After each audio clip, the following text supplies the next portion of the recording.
première des forces du Waze, c'est son usage ancré dans le quotidien. C'est vraiment aujourd'hui, c'est l'aspect serviciel de l'application qui a dépassé le GPS. 40% de nos destinations sont des destinations commerciales. Il y a un momentum pour les marques à aller se connecter avec ces automobilistes. Donc déjà l'usage. Deuxièmement, c'est les formats et les activations publicitaires qui sont du coup en usage, alors très natives, très respectueuses de la conduite, très servicielles.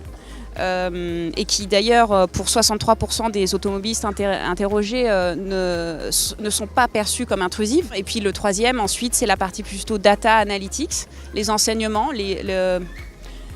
l'intelligence qui vient avec la mise en orchestration de campagne Drive to Store sur Waze.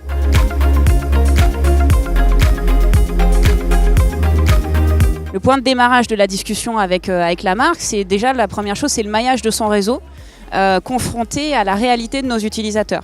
Aujourd'hui, Waze, c'est 10 millions d'utilisateurs en France. Et le premier travail, c'est effectivement de matcher le maillage du réseau retail avec notre potentiel, finalement, de visibilité des enseignes. Deuxième, ça va être effectivement ensuite d'aller s'entendre sur les stratégies d'activation. Aujourd'hui, on a des marques qui font des stratégies d'activation qui sont très tactiques, consistant à renforcer la visibilité aux heures de repas. Quand on traite de sujets de la restauration, consistant à renforcer la visibilité sur des journées retail, quand on parle notamment d'enseignes du fashion, du beauty ou des enseignes de cette catégorie-là. Et puis pour finir, les ciblages et les formats. Puisque aujourd'hui sur Waze on propose deux formats principaux, un format Drive to Store de visibilité point de vente, mais également un format qui vient animer de manière plus branding les zones de chalandise et les zones qui comptent pour les marques. Donc pour ça, pour rentrer sur Waze sur des problématiques plutôt de branding, il y a des occasions à saisir dans notre calendrier. C'est des occasions qui correspondent à des temps forts d'usage, puisque globalement en France on a beaucoup de vacances. On n'a pas que les ponts de mai, on a les deux mois d'été et tout le calendrier scolaire. Et ça se retranscrit chez nous en termes d'usage par une surconsommation de Waze.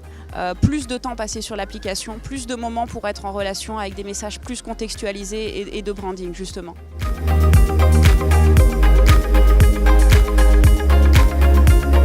La campagne Croix-Rouge, c'est une très belle campagne qui a été réalisée au travers de l'agence Mindshare avec une réelle collaboration et une réflexion entre la capacité de cibler sur Waze les automobilistes en France, la problématique de la marque de susciter des collectes au feu rouge pendant une semaine clé par an qui n'a lieu qu'une fois par an, qui est la première semaine du mois de juin. La capacité à retranscrire la problématique et les ciblages de manière créative avec la collaboration de l'agence Créa. Et ensuite, en termes d'orchestration, alors on est vraiment sur une orchestration qui était très tactique puisqu'une opération courte d'une semaine.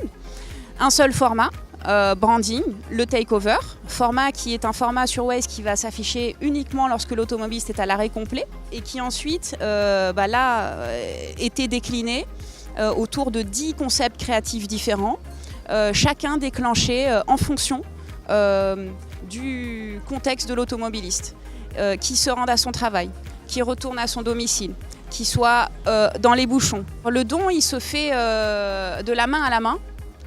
Tout ce qu'il y avait à faire pour l'automobiliste, c'était de voir la campagne et d'avoir envie de baisser sa fenêtre pour mettre une pièce dans l'urne.